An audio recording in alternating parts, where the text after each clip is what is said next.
Assalamualaikum warahmatullahi wabarakatuh.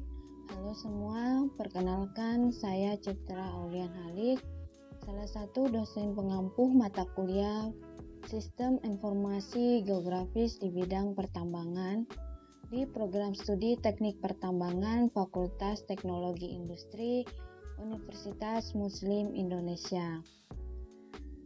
Pada kesempatan kali ini saya akan mengenalkan kepada adik-adik tentang pengantar sistem informasi geografis. Di mana topik pembahasan kita pada kesempatan kali ini yang pertama ada pengertian dasar sistem informasi geografis. Yang kedua tentang konsep sistem informasi geografis. Yang ketiga tentang komponen-komponen yang ada dalam sistem informasi geografis. Keempat, contoh dan aplikasi sistem informasi geografis.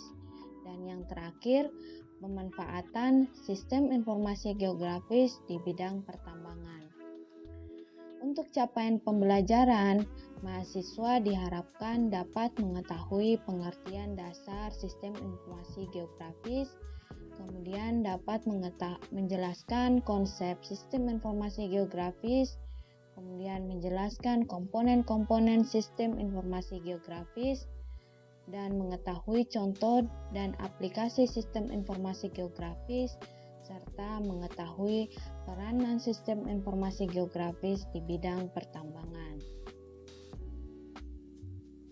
Nah, selanjutnya pertama-tama kita perlu tahu dulu apa itu sistem informasi geografis atau disingkat dengan SIG.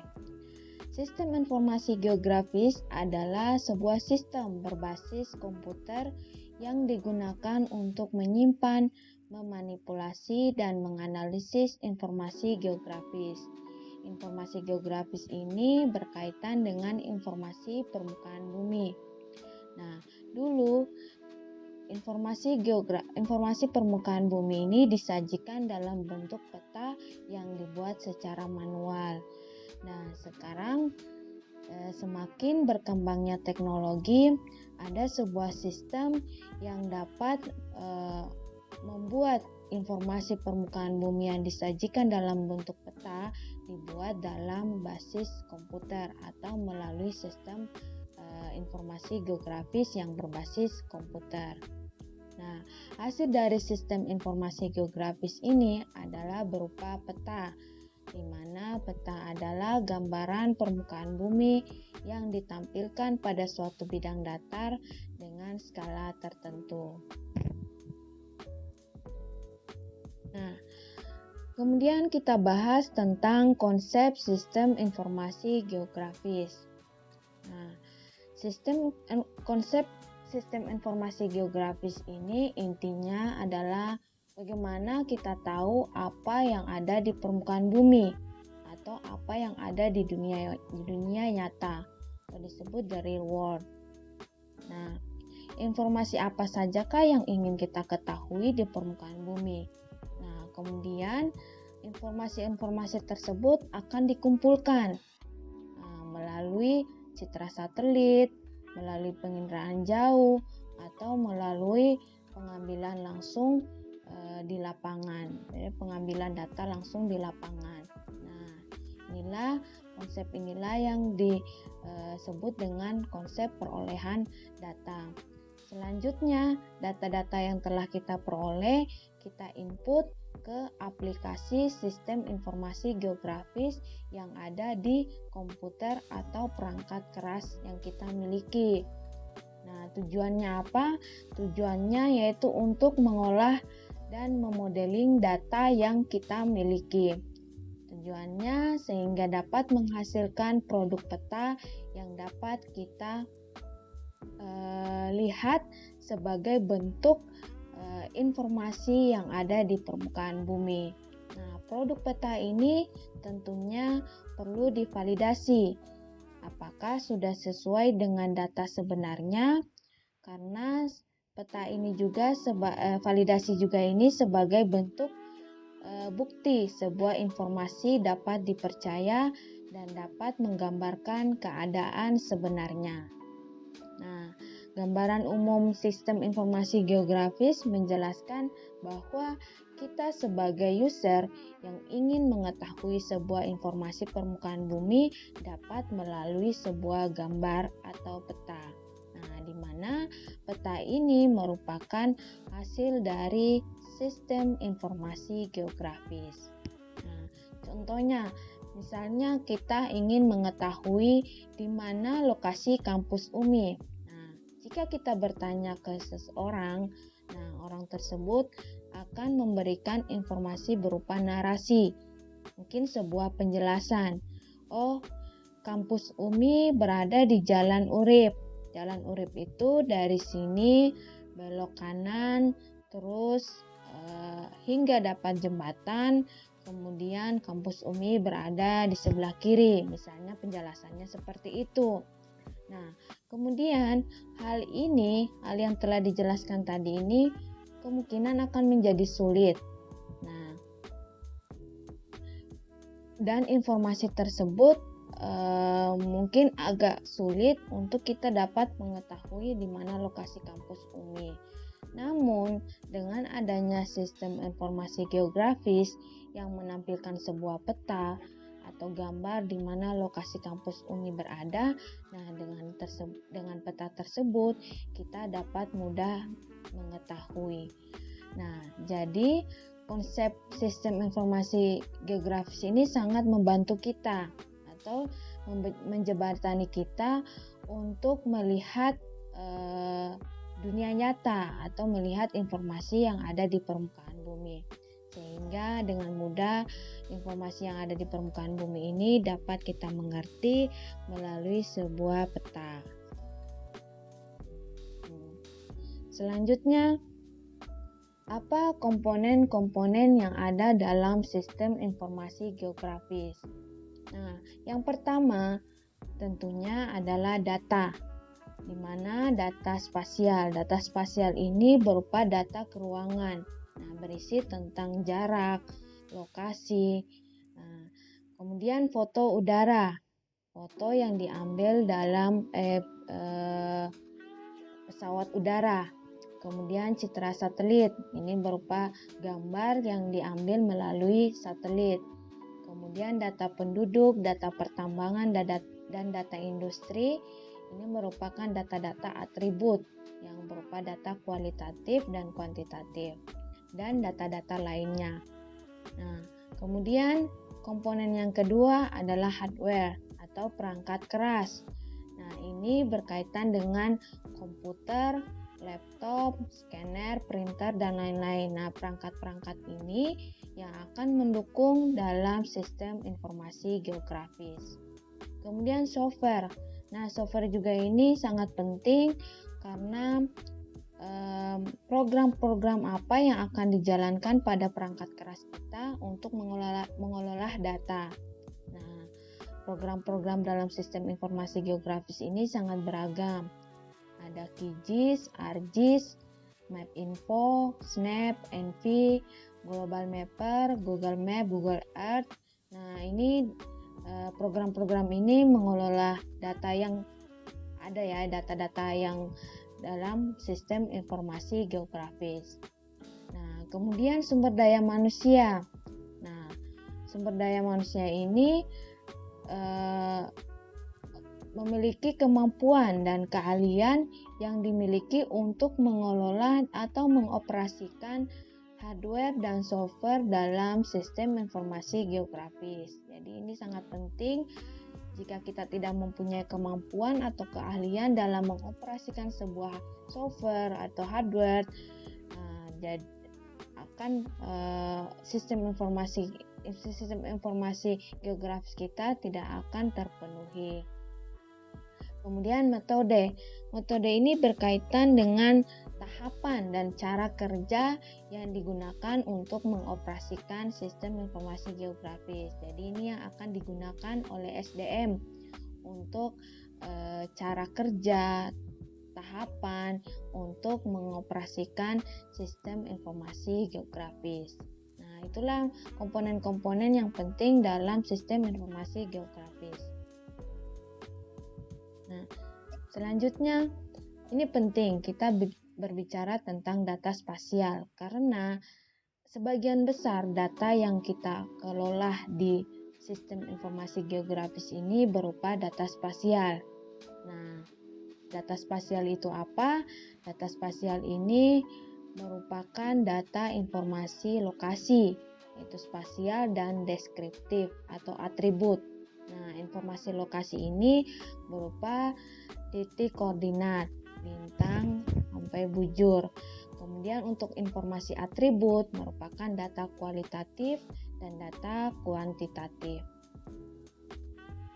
Nah, selanjutnya data dalam sistem informasi geografis itu ada dua jenis, yaitu ada data vektor dan data raster. Nah, data vektor ini berupa titik, garis, dan poligon. Nah, seperti yang kita lihat pada gambar, ada titik mungkin yang menunjukkan sebuah lokasi, kemudian ada garis mungkin yang menghubungkan titik-titik yang kita dapat, kemudian juga poligon berbentuk poligon tertutup yang didapat dari titik-titik yang kita telah peroleh. Kemudian data raster. Data raster ini berupa data grid ya, sel atau matriks atau berbentuk kotak-kotak seperti misalnya yang kita lihat dalam citra satelit. Data citra satelit ini berisi data kotak-kotak. Nah, grid-grid atau kotak-kotak ini mempunyai nilai atau mempunyai informasi-informasi, apakah itu warna, data ketinggian, dan data-data lainnya. Nah, ini ada dua jenis data ya dalam sistem informasi geografis, yaitu data vektor dan data raster. Nah, selanjutnya sumber data, di mana kita dapat memperoleh data dalam sistem informasi geografis. Yang pertama, pengukuran langsung di lapangan. Berarti ini kita terjun langsung ke lapangan mengambil data-data yang ada di lapangan. Kemudian dari peta analog. Ini peta analog ini adalah peta yang telah ada sebelumnya. Nah, peta yang ada sebelumnya ini kemudian kita digitasi, kita gambar ulang dalam sistem informasi geografis, kemudian menghasilkan peta baru sesuai dengan keinginan kita. Kemudian ada peta digital. Nah, peta digital ini umumnya sebuah peta yang didapat dari data citra satelit ya. Misalnya Landsat 8, Citra Spot. Nah, ini data-data yang didapat dari data penginderaan jauh atau data-data satelit. Nah, selanjutnya apa pemanfaatan sistem informasi geografis dalam dunia tambang? Karena kita berkiprah di dunia pertambangan, nah otomatis apa manfaat sistem informasi geografis ini dalam bidang pertambangan? Nah, pertama, sistem informasi geografis ini menjadi kebutuhan dalam pencatatan semua data yang sehubungan dengan struktur geografis. Tentunya berhubungan dengan informasi geografis. Berarti mencatat semua data yang berhubungan dengan informasi geografis yang ada di tambang. Misalnya apa? Data topografi, data geologi, data geokimia, dan gambar-gambar satelit. Nah, bisa kita lihat pada PT Freeport Indonesia menggunakan beragam data spasial dan tematik data yang sangat penting untuk memberi wawasan dalam proses pengambilan keputusan. Jadi, ketika kita memperoleh data, ini sangat membantu kita dalam memberi wawasan untuk pengambilan keputusan. Nah, jadi data-data inilah atau data-data spasial inilah yang diperoleh dari sistem informasi geografis ini membantu dalam pengambilan keputusan. Kemudian sistem informasi geografis juga ini membantu untuk memonitor data spasial di tambang. Nah, tambang terbuka ataupun tambang bawah tanah melalui sistem informasi geografis ini kita dapat memonitor atau melihat data-data spasial. Nah, ini sangat penting ya karena berhubungan dengan informasi-informasi yang berkaitan dengan permukaan bumi. Nah, ini adalah salah satu contoh aplikasi sistem informasi geografis. Nah, kita sebut QGIS. Nah, coba kita berkenalan dengan QGIS. Apa itu QGIS? Nah, mengapa QGIS? Nah, ini salah satu aplikasi sistem informasi geografis. Nah, mengapa QGIS? Nah, karena QGIS ini gratis. Aplikasinya tidak berbayar, dia sangat mudah diperoleh dan sangat gampang diperoleh dan gratis.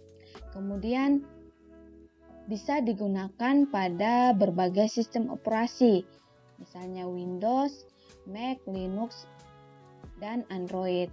Dan penggunaannya bisa di semua sistem operasi perangkat keras.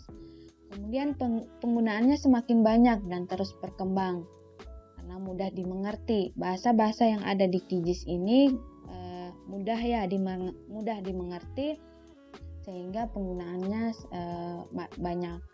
Kemudian QGIS ini dapat menyelesaikan berbagai dukungan permasalahan serta tutorialnya dapat diperoleh dengan gratis secara online. Kemudian terutama mampu membaca dan mengelola berbagai format file spasial. Kemudian mudah mengakses data-data online. Jadi melalui aplikasi QGIS ini kita dapat memperoleh data-data gratis secara online. Kemudian QGIS ini juga didukung oleh berbagai plugin untuk memudahkan pekerjaan tertentu. Misalnya dalam bidang-bidang tertentu ingin menyelesaikan data-data yang mungkin sulit untuk diselesaikan dalam aplikasi bawaannya, maka QGIS ini akan menyediakan plugin atau software program-program tambahan yang memudahkan pekerjaan tertentu. Nah, pemanfaatan QGIS ini banyak sekali, terutama dalam pengelolaan data sumber daya alam, kemudian juga pengelolaan data kebencanaan, utilitas berkaitan dengan pembangunan, informasi yang ada di kota, dan kemudian juga pertambangan yang sudah saya sampaikan sebelumnya, kemudian juga tentang perencanaan kota, lingkungan, dan kesehatan. Nah, nanti untuk pertemuan berikutnya kita akan mencoba mengenal lebih jauh tentang QGIS. Oke, sekian dari saya. Semoga apa yang saya sampaikan dapat bermanfaat untuk adik-adik mahasiswa. Bila ada salah kata, mohon dimaafkan. Wassalamualaikum warahmatullahi wabarakatuh.